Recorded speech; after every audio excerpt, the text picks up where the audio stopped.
Olá, gente, tudo bem? Eu espero que sim. Aqui é Márcia Silveira. Então, vim conversar com vocês a respeito da influência portuguesa que está acontecendo em Portugal da língua brasileira.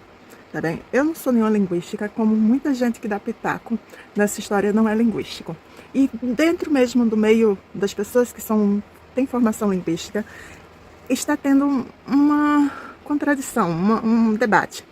Tá bem? Eles não estão sempre no mesmo paralelo, com as mesmas ideias, mesmos pensamentos. O que acontece estava a refletir e verifiquei que este preconceito linguístico em relação à língua brasileira, que é a portuguesa, que tem raiz portuguesa, vamos separar ela em 3 níveis, tá bem? Como em todo mundo, na Inglaterra, nos Estados Unidos, na França, em Portugal, em qualquer lugar do mundo, há pessoas que realmente falam errado. E até, de certa forma, até certo nível, se deve ser respeitado. Por quê? Primeiro, o outro ser humano tem que ser respeitado. Segundo, ninguém sabe as botas que ele calçou, se ele teve oportunidade para ter estudos ou não, certo? E terceiro, é algo normal. Tipo, há pessoas que realmente não dominam a linguagem. E dentro da linguagem formal, que é a linguagem falada, muitas vezes se cometem erros. Eu já vi aqui em Portugal sendo cometidos vários erros, tanto por brasileiros como por portugueses. Eu posso cometer erros falando. É normal, às vezes a gente comete o erro para ser melhor entendido, para ficar mais divertido, porque o pensamento foi mais rápido do que as palavras. Enfim, é muito mais fácil você acertar escrevendo do que falando, entendeu? Então, nesse flow, sai a asneira. A verdade é essa. A língua portuguesa, como qualquer outra língua, ela é viva, ela está em transformação e em constante influência, certo? Eu acho muito pior chegar um imigrante aqui em Portugal que não sabe falar nem inglês e nem português, entendeu? E fala uma língua totalmente estranha, totalmente diferente, com todo respeito, e a pessoa tem que se desenrascar por mímica para poder entendê-lo. Vou julgá-lo? Não. Como eu disse, eu não sei quais são as botas que ele calçou, não sei como é que foi a trajetória de vida dele. Mas a verdade é que é pior? Tá bem? E tem muito aqui em Portugal, pessoas que não sabem falar as línguas principais do mundo, tá bem? As mais faladas no mundo, para me corrigir. Mas agora o nível 2. Quem é português e tem o mínimo de educação, vamos dizer, o mínimo seria o 12º, tá bem? Não vou falar nem licenciatura, vou falar 12º. Ele não vai se dar o trabalho de estudar o dicionário ou a língua brasileira. Sim, a gente usa o gerúndio, como em algumas partes aqui de Portugal usam gerúndio, nas ilhas usam o gerúndio, tá bem? A gente usa, até o próprio agente, né? Vocês não usam, eu já vi gente corrigindo o agente, sendo que vocês esquecem que nossas escolas ensinam o quê? Espaço, gente, estamos falando de malta, de povo, de galera.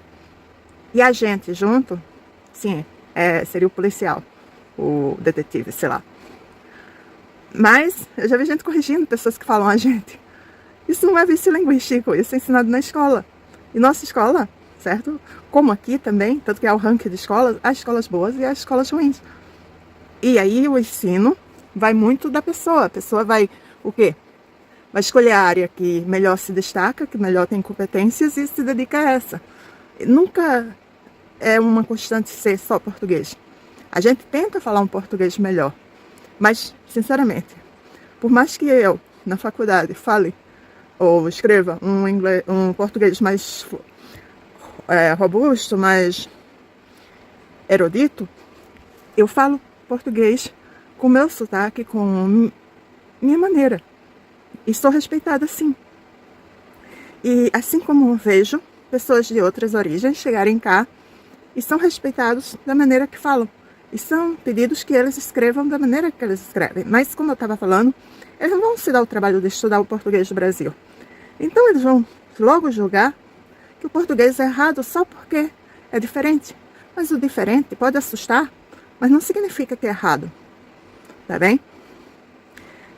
Até porque, se formos ver, o errado mesmo, se vocês querem tanto preservar toda a cultura, enfim, o que vocês quiserem, a identidade do país, porque em certos lugares, em certos restaurantes, em certos hotéis, em certas zonas ricas, só falam inglês. Tua língua é portuguesa, não é o inglês. O inglês é uma mais-valia. Por que tu tenta aprender o inglês? Se há muitos turistas, há muitos empresários que vêm para cá que são brasileiros. Eu não estou julgando, aprenda várias línguas. Mas, se te incomoda tanto a identidade do país, por que tu permite isso? Tu acha que todos os portugueses falam inglês? Eu tenho certeza que não. E é certeza mesmo, porque eu convivo com vários. Entendeu? E pessoas que estão até em universidade. Eles desenrascam-se no inglês. Eles não são fluentes. E tem idosos que com certeza não são fluentes nem desenrascam-se. Com todo respeito a eles. Mas esse tema delicado e polêmico também me leva a crer que é sim um preconceito linguístico. Porque quando eu vejo depoimentos de pessoas que vão para a escola, crianças e adolescentes, e os professores ficam corrigir o português dela, dizendo que é errado, a palavra que ele está usando é errada. Está desestimulando ele ou ela a estudar. Porque não é errado. Ele tem que falar, olha, é diferente. Eu vou te ensinar como se fala aqui e como se fala no Brasil. Entendeu? Vou te ensinar as diferenças, para você reconhecer as diferenças e saber que aqui fala-se assim.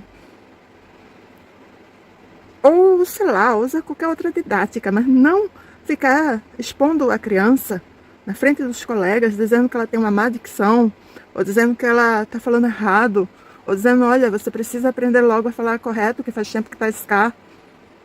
Gente, o que ela está fazendo com o psicológico dessa criança? As crianças brasileiras estão ficando desanimadas de irem para a escola aqui em Portugal. Então, por que adianta ter uma escola boa aqui em Portugal se chega cá e ela vai sofrer bullying, vai sofrer preconceito, vai ficar desestimulado e triste por vir para a escola? Porque ela não é respeitada na sua origem, ela não é ensinada que há diferenças e que os dois estão corretos nas suas diferenças. O professor até podia aproveitar a oportunidade e, se quer corrigir, dizer, olha, tu pode falar o VC, que é que falam na internet, né, quando está no WhatsApp, na internet. Mas quando tu vai escrever sei lá, um texto, escreva você, ou senhor, ou o que estiver mais correto. Mas ela precisa estar, quem tem que estar atualizado nisso é o professor, não a criança. A criança precisa se atualizar através do professor, que é um mediador. E para esse professor ser um bom mediador, ele precisa primeiro estimular a criança a estudar, estimular a criança a estar na escola. E não o corrigir dessa maneira drástica e errada.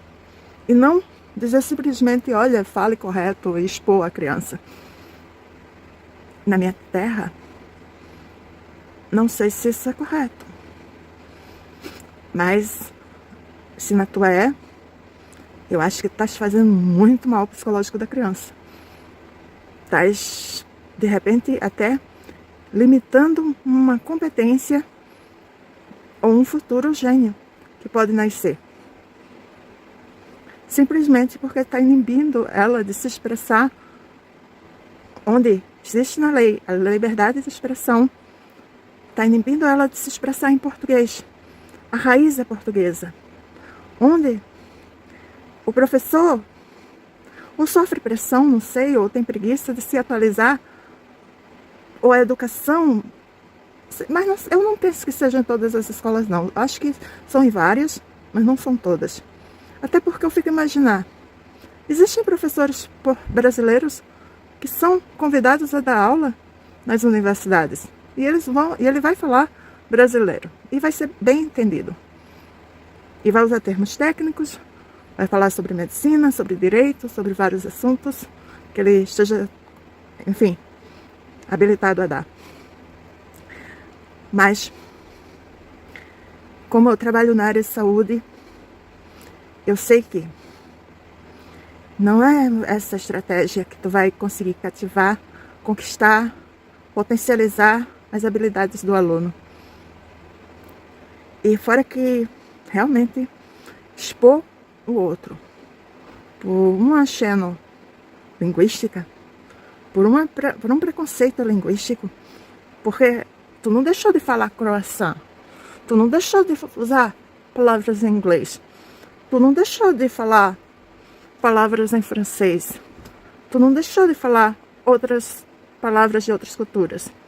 Então não vem com a hipocrisia dizendo que é preocupação com a identidade cultural de Portugal, não, porque não tem nada a ver, tá? Eu acho que todas as línguas, ou o máximo delas, ou as principais, as mais faladas, devem ser estudadas, devem ser dadas, acho correto, acho bem. Acho que sim, aqui deve ser preservado o português, não o inglês, o português. Não como a gente vê que até para ser um empregado de mesa ganhando 820, tu tem que saber 2, 3, 4 línguas. Isso é um absurdo. Tudo bem, vai trabalhar com turistas, mas então pague mais para essa pessoa se aperfeiçoar. Porque, sinceramente, a pessoa tendo esse número de línguas, ele realmente dá vontade para ele ir para outro país, esse português ir para outro país, e ganhar mais. E ser valorizado na sua profissão. Porque, sabe, não bate, não combina, não orna. Tu tá falando em identidade cultural e tá cobrando várias línguas para qualquer emprego. Tu vai ver uma vaga de emprego, tá escrito em inglês. Tu vai ver um cardápio, tá escrito em inglês. Tu vai no Mas isso é preocupante. As autoridades deveriam ver essa questão, o preconceito linguístico. Essa questão que está destruindo a autoestima e a vontade de estudar das crianças. E depois vem dizer que as crianças são preguiçosas? Ou as crianças brasileiras, porque não querem ir para a escola? Elas querem. Elas são estudiosas. Elas ficam muito felizes no início. Para fazer amigos, para socializar. E é importante. Mas, quando ela se apercebe que o professor, que é uma figura de autoridade, e a figura que deveria dar segurança a ela, está alimentando, está expondo, está a corrigindo de maneira errada, está, se calhar, até a discriminando, isso é preconceito linguístico. É mais um preconceito para a gente colecionar aqui em Portugal. Portugal tem muita coisa boa? Tem. Mas essa parte me preocupa. Meu filho já é adulto, mas se eu tivesse uma criança hoje, me preocuparia bastante, porque ela convivendo comigo, com certeza ela ia pegar o meu sotaque, que é todo misturado, que vocês sabem, e iria falar com minha influência. E aí, em vez de aproveitar esse enriquecimento cultural, em vez de aproveitar essa deixa para explicar as diferenças da linguística entre português e Brasil, que não deixa de ser a mesma língua, é a mesma língua, é a mesma raiz, entendeu? Só tem algumas palavras que são diferentes, e tem sentidos diferentes, e tem a colocação verbal ou nominal diferente. Porque o Brasil tem muito, muito estrangeiro. Ele é muito, muito gigante. E lá eles gostam muito e têm dinheiro para viajar. É uma coisa que o brasileiro gosta de sair do país e conhecer outros países. Então, e fora que lá tem muito estrangeiro, como eu falei. Então termina sendo uma influência muito grande de várias culturas. E isso torna o Brasil especial, multicultural, diversidade cultural tremenda, aprendendo com outras culturas, aprendendo também o que não fazer com outras culturas e se tornando cada vez melhor, uma potência. E falar, o modo de falar, não se assustem. A língua sempre se transformou, não é de agora, não é novidade. Parece novo, mas não é novidade. E sempre vai se transformar. E é melhor se transformar sendo a língua portuguesa na mesma do que outras que realmente vão tirar a identidade cultural que vocês querem preservar. Isso é preocupante. E pensem nas crianças, pensem nos adolescentes, pensem nas pessoas, respeitem as diferenças. Tá bem? Um grande beijo para vocês, amo vocês, curtam o vídeo, até o próximo vídeo.